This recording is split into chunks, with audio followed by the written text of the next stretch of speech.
دوستو شروع کرتے ہیں آج کی کہانی۔ میں بڑی بیٹی تھی، حساس تھی، آنے والے حالات کی سنگینی کا اپنی پوشیدہ آنکھ سے نظارہ کر سکتی تھی۔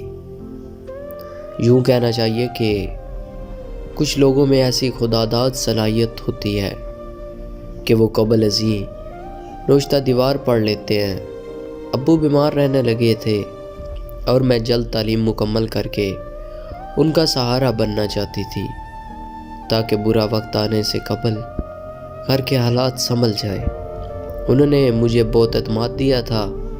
انہی کے کہنے پر میں نے یونیورسٹی میں داخلہ لے لیا، ورنہ ہمارے مالی حالات ایسے نہ تھے کہ میں یونیورسٹی میں داخلہ لیتی۔ یونیورسٹی ہمارے گھر سے کافی دور تھی۔ میری زندگی کے یہ سال بہت قیمتی تھے۔ ہر حال تعلیم مکمل کرنا چاہتی تھی۔ 15 دن کی چھٹیاں ہو گئی تو میں نے سوچا لائبریری سے کوئی کتاب ایشو کروا لوں تاکہ چھٹیوں میں پڑھ سکوں۔ لائبریری سے لوٹی تو اکثر بسیں جا چکی تھی۔ بادل بنے ہوئے تھے۔ تھوڑی دیر میں برسات ہونے لگی۔ میں کافی دیر سے بس سٹاپ پر کھڑی تھی۔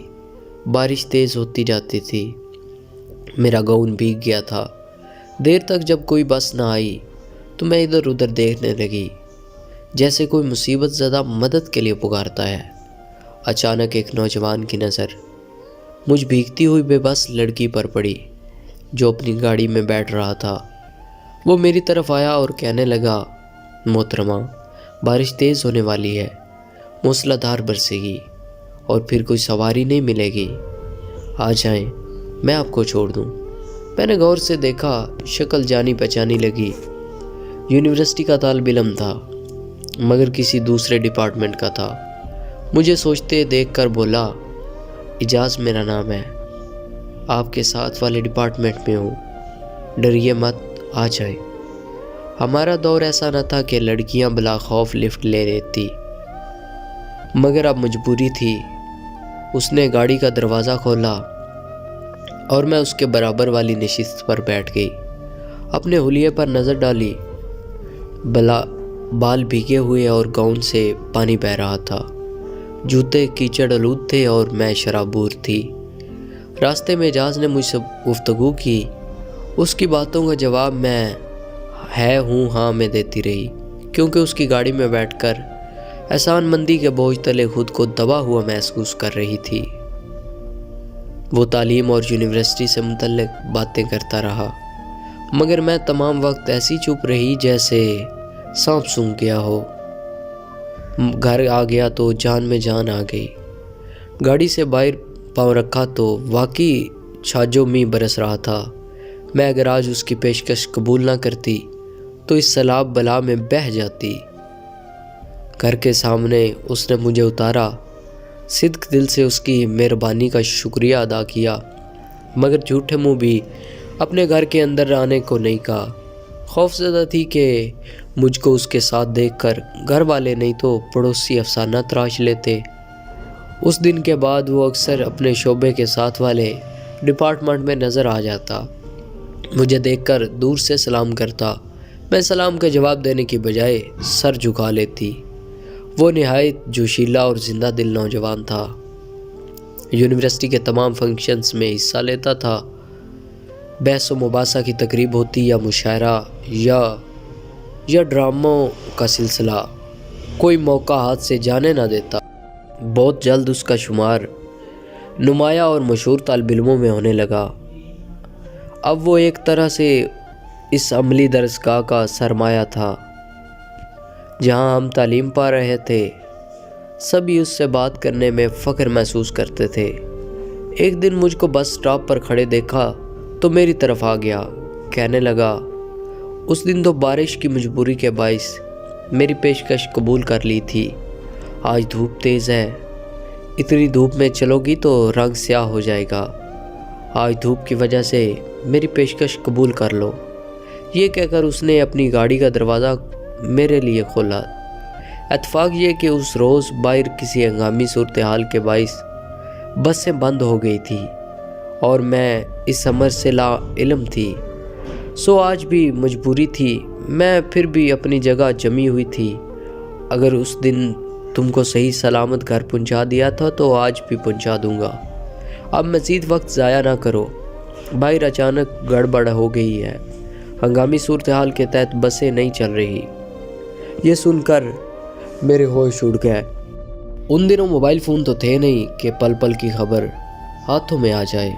کچھ پریشان ہو کر اس کی جانب دیکھا کہ جیسے میری آنکھیں پوچھ رہی ہوں، سچ کہہ رہے ہو؟ بہت گرمی تھی، مئی کا آخری ہفتہ تھا۔ واقعی دھوپ میں اتنی تیزی تھی کہ تمازت سے میرا چہرہ جلا جا رہا تھا۔ 2-4 لمحے سوچنے کے بعد میرے قدم مجھے اس کی گاڑی کی طرف لے جانے لگے۔ پہلی ملاقات کی طرح یہ ملاقات اجنبیت بری نہیں تھی۔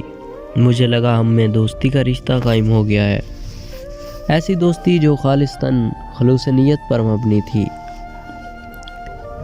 آخری پرچے کے روز وہ مجھے حال سے باہر ملا۔ شبرا، کیا تم مجھ سے شادی کرو گی؟ مجھے لگا جیسے اس نے میرے دل کا نشانہ لے کر فائر کر دیا ہو۔ تبھی بے اختیار میرے منہ سے نکلا، ہرگز نہیں، کیونکہ شادی میری زندگی کا مشن نہیں ہے۔ تمہاری زندگی کا مشن کیا ہے وہ میں بعد میں بتاؤں گی، میں نے جواب دیا تھا، کیونکہ مجھے معلوم تھا کہ تعلیم مکمل کرنے کے بعد مجھے ملازمت کرنی تھی۔ ابو خاصے بیمار تھے، ان کا کاروبار ٹھپ ہو چکا تھا۔ تھوڑی سی جمع پونجی جو بینک میں تھی اس پر ہم لوگوں کا گزارا تھا۔ مستقبل میں مجھ کو اپنے والد کا ہاتھ بٹانا تھا۔ میں نے ایسے کوئی خواب نہیں دیکھے تھے جو اس عمر میں لڑکیاں دیکھتی ہیں۔ میرے جواب نے اعجاز کو اداس کر دیا، مگر نا امید نہیں ہوا۔ اس نے سوچا بھی 1 سال باقی ہے، دونوں تعلیم مکمل کر لیں گے، تب وہ دوبارہ مجھ سے یہ سوال کرے گا۔ دوسرا سال بھی پلک جھپکتے گزر گیا اور ہماری جان پہچان اخلاق کی حدود میں چلتی رہی۔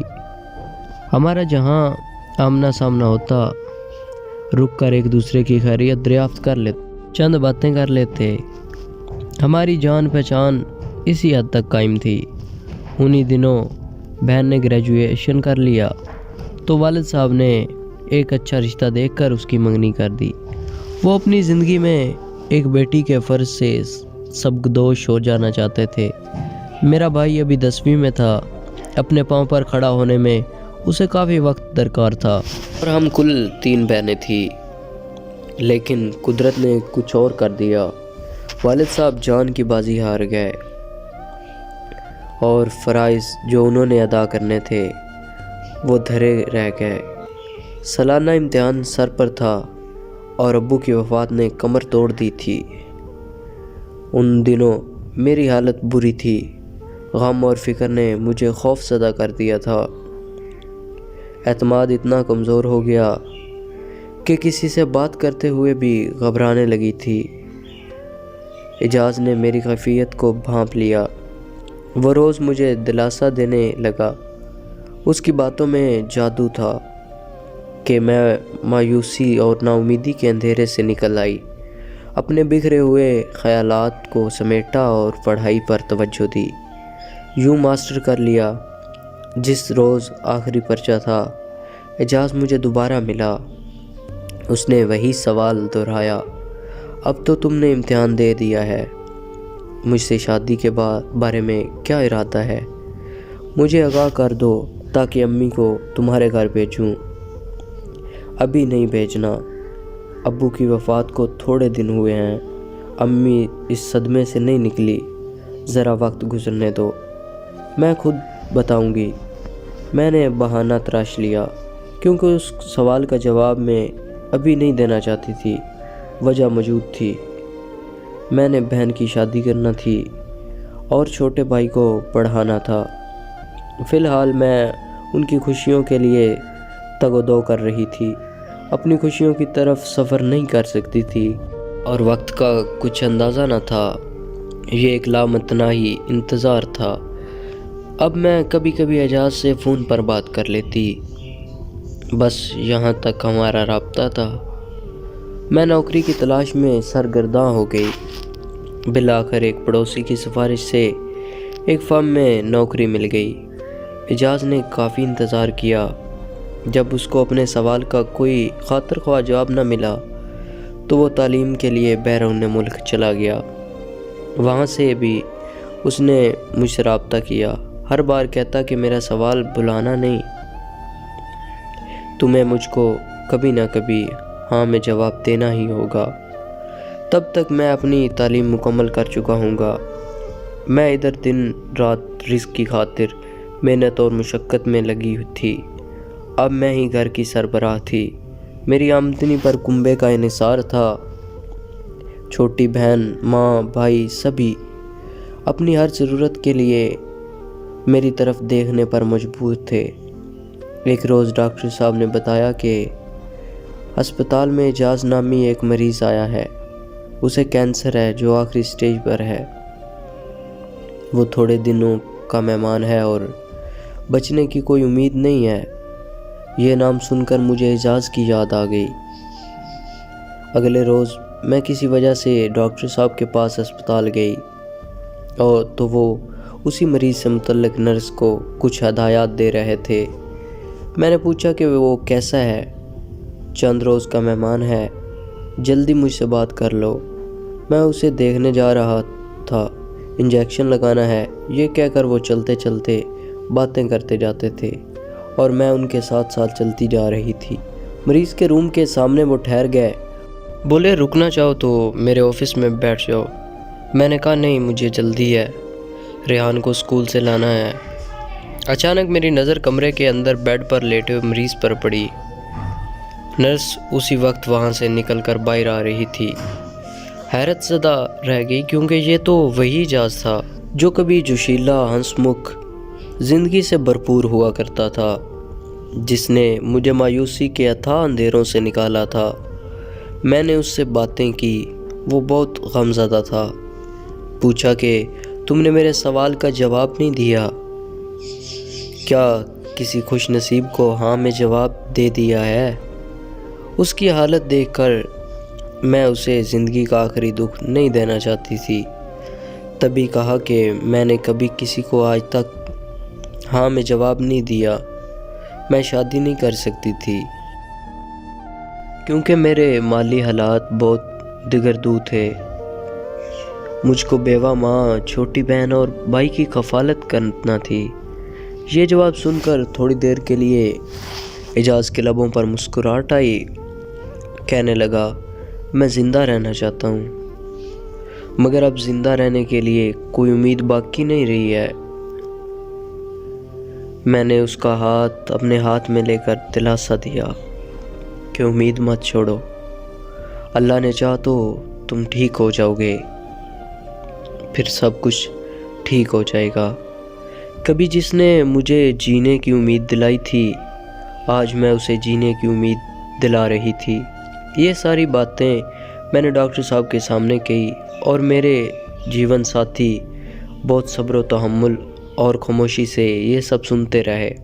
گھر آ کر میں نے ہر بات سے ان کو آگاہ کر دیا، لہٰذا انہوں نے بھی اپنے مریض پر یہ ظاہر نہ کیا کہ میں ہی ان کی بیوی ہوں۔ ان کو اپنا یہ مریض عزیز تھا، اس کی دل آزاری انہیں منظور نہ تھی۔ اس کا مرض آخری حدود کو چھو رہا تھا اور وہ زندگی کی بازی ہار چکا تھا۔ جس روز اس کی وفات ہوئی، میں پھوٹ پھوٹ کر روئی تھی۔ بے شک وہ میرا محبوب نہ تھا، مگر ایک اچھا دوست تو تھا۔ دوستو، یہ تھی آج کی کہانی۔ اپنی رائے کا اظہار کمنٹ میں ضرور کیا کریں۔ ملتے ہیں ایک نئی کہانی کے ساتھ۔ اپنا اور اپنوں کا خیال رکھیں۔ خدا حافظ۔